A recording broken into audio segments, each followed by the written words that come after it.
After more than 2 weeks with the regular base model iPhone 17, I genuinely think that this is one of the best iPhones that they've ever created. I mean, really and truly, it's just an insane value.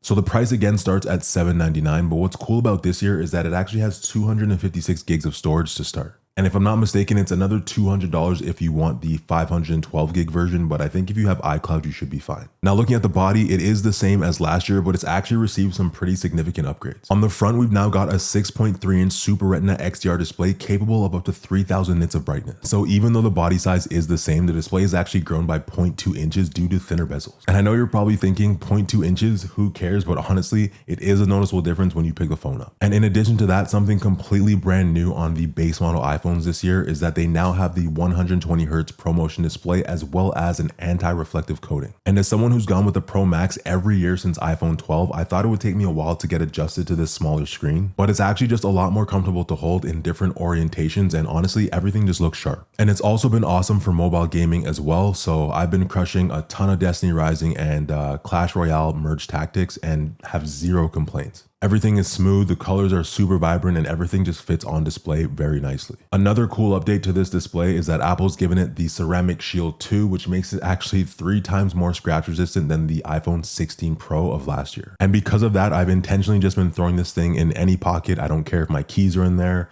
toss it in bags, whatever the case is, to see how it would hold up. And honestly, it's done pretty good. I don't see any scratches or blemishes on this device at all. And we know how bad iPhone screens usually are for things like that. Granted, it's only been 2 weeks, so we'll see how it holds up in the long run, but so far so good. Another thing to be super excited about with this phone are these new cameras on the back. Yes, again, they look the same as last year, but they've received some upgrades as well. So they're now both 48 megapixel cameras. So you've got a 48 megapixel main fusion camera, and then you've also got their ultra wide lens as well, which means the only thing again missing here is the telephoto lens. And as someone who's never really cared much about the telephotos on the Pro, I think this is definitely the year where those telephoto lenses have been just absolutely incredible. So I mean, technically you could still use the iPhone 17 and just do the digital zoom up to 8x. And if we go back to the image that was shot on the 17 using that 8x digital zoom, yeah, you're still getting a nice close-up photo of the tower, but as you can see, the lines aren't as sharp. You're losing a lot of detail and resolution here. But this alone shouldn't be the reason why you want to pay all that extra money just to go up to the Pro when this is still such a great value. And as always, if you've made it this far in the video, feel free to drop 2 black hearts down in the comments so I can thank you personally, and maybe even consider a thumbs up or subscribing or something. That would be extra dope. But anyway, moving on to the front, we've got a new 18 megapixel front-facing camera, and this year what's really cool is that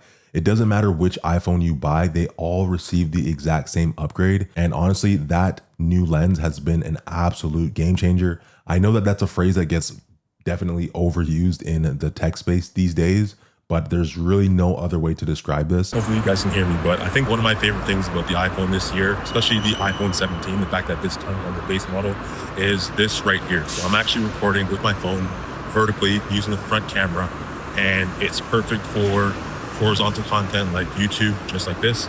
Probably hard to hear me because I don't know if the audio is coming through my AirPods or through the phone. I didn't set it up right now, but just how wide you're able to get with just a selfie camera for both video and photo, I think is fantastic. And again, the fact that it's coming on the cheapest iPhone this year, you don't have to upgrade to a Pro or anything like that, is, in my opinion, incredible. I've always had to be the one that takes the selfie because I have the longest arms that could fit the most people in the frame. But now they've made it even easier to capture a wide angle from that front-facing camera without having to actually turn your phone sideways at all. The camera has a larger square sensor, so it's able to punch out to a wider view without losing any resolution, and obviously now fits way more people in the frame. So you can see the difference here where I'm just holding my phone regularly and taking the selfie that we're used to seeing. But then if you compare it to this image here, you can see just how much more of the background it's brought into the frame. And if you zoom in on the reflection in my glasses, you can see that I am in fact holding my phone vertically, so there's no lies being told here. Now there's another new feature that they've added to this camera that I didn't really use too much because I just don't care for it, but you now have the option to shoot dual cam. So all that means is you can record a video that uses both the back and front cameras at the same time. So let's say you're at a concert or something, you can record what's going on in front of you while recording your reaction to it as well. well. For whatever reason, that whole concept always felt weird to me, so I've just not really cared to use that feature much. And I know it's been on Android for a while and people seem to love it, so maybe you might as well. Now, as far as the battery goes, it is a 3692 milliamp hour battery, and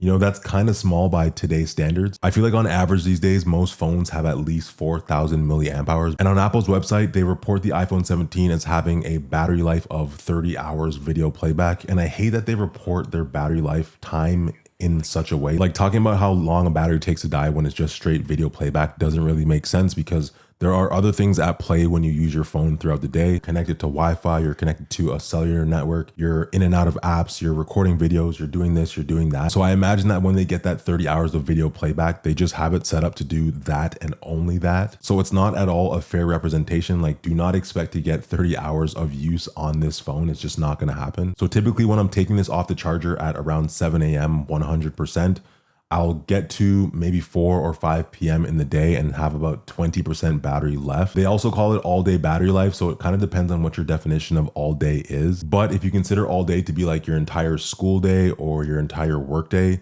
yes, you should be able to get there. But again, it is going to vary based on the type of user that you are. So let's say you're someone that shoots a lot of video and does a lot of editing in CapCut or whatever because you like to create content, or you're somebody that games very heavily on your phone, then chances are you probably won't make it as long as I did with the phone. But if you're a lighter user, so you know, you're just sending iMessages, you might be scrolling IG a little bit, reading a couple articles or whatever, then absolutely this is going to last you all day. But either way, the iPhone is now capable of fast charging, so you're able to get up to 50% battery in just 30 minutes of charging using at least a 30-watt charger. Or if you buy Apple's proprietary 40-watt charger, you can get that same 50% in 10 minutes less. So my genuine thought on iPhone 17 is that this is the cheapest Pro iPhone that Apple's ever created. Like, this is the first time that they've brought so many of their high-end upper features from those phones and put it on their regular model. And I think that's part of the reason why there's no plus option of this phone anymore. Like, if they gave us a 6.3 inch version and a 6.8 inch version, there would be so many people that would buy that iPhone 17 Plus because it would feel pretty much like an iPhone 16 Pro Max and would definitely eat into the sales of this year's Pro lineup. I mean, they even gave the iPhone Air a larger display, so it's kind of obvious what the plan was with this phone. Like, they knew that they made it very good, but they didn't want to make it too good that people keep buying this over the others. I'm telling you, iPhone 17 is easily the best value iPhone that you can buy. So if you need a phone that just gets the job done, great form factor, a high refresh rate, very nice looking display, amazing cameras both front and back, awesome speakers, great microphone, the latest software, iOS 26, like, it's hard not to just pick this guy here up. But yeah, man, that's pretty much it for me. So if you got any questions, concerns, or whatever, as always, leave them down in the comments and I'll be sure to get back to you. But I'm going to get up out of here. So much love as always, throwing up 2 of them, and I'll catch you guys in the next one. Peace.